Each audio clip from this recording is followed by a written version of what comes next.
Okay, this is a follow-up to my previous video where I diagnosed my engine misfire code on my 2011 Dodge Durango. It had a wiped out cam. I knew that. I took it into a dealership. I let them do the work on it, mainly because, and like I said before, I could do this myself, but if I want to get, in the near future or in the future period, if Chrysler does take responsibility for this and decide to start either refunding people's money or recall, fixing or something like that, then by me having it done at an official Dodge dealership, as opposed to doing it at home myself, would give me a little bit better chance of getting my money back.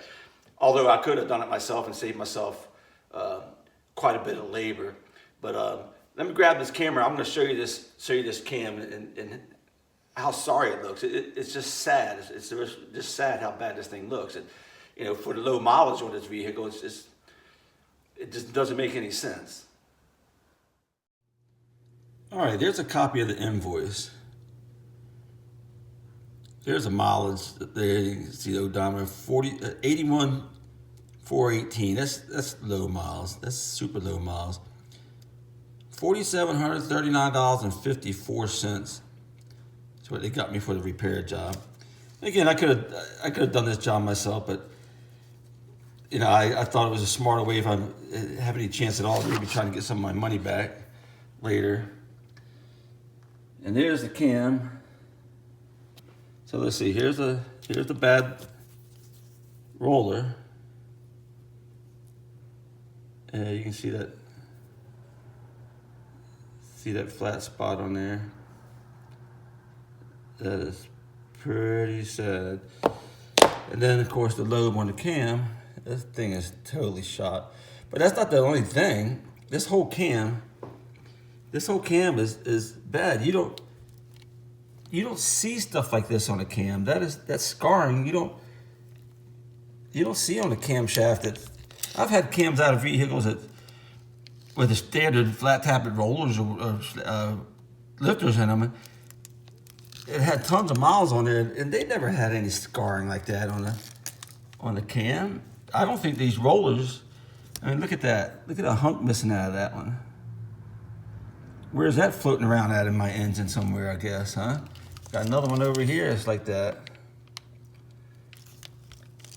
Yeah, these shouldn't. That just should not look like that. It's just disgusting, That low mileage. I had an old Chevy Astro van that I bought, had 14 miles on it. I bought it brand new in '90. I sold it with 320,000 miles on it, and it was a little tired, but heck, it was still going. Didn't have no wiped out cam in it. I mean, that's just disgusting. It's terrible. All right, well there you have it. One 5.7 liter Hemi wiped out cam.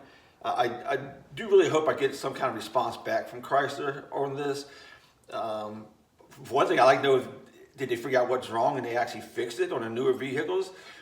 Because I understand these, I've seen some videos where these have happened on the 6.1 liters also, and I'm not sure about the other ones. I would say almost any of their vehicles have the engine that runs the same setup, it's probably going to have problems with it. So did they get it fixed? If I was going out and buy a brand new Chrysler today, say if I want to go get a Durango, spend $40,000 or $50,000 on one, am I going to get 100,000 miles out of it? We don't know that answer. So I hope to hear back from them. If I don't get the information back from them that I would like to get, then that's a different avenue I'll have to go down there, because I'm not going to just sit back idly and take this up the short. So neither should anybody else. If you yourself or you know somebody that's had the same issue with their vehicle, with the lower mileage especially, or even with reasonably high mileage, 150,000 miles, you shouldn't be having this problem. Get the information I'm going to leave here in the description below and contact them. Just try not to let them get away with this. But we'll see. Time will tell. I don't know what to do. I guess I'm going to have to, maybe go back to Chevy or something like that. I don't know. Thanks for watching.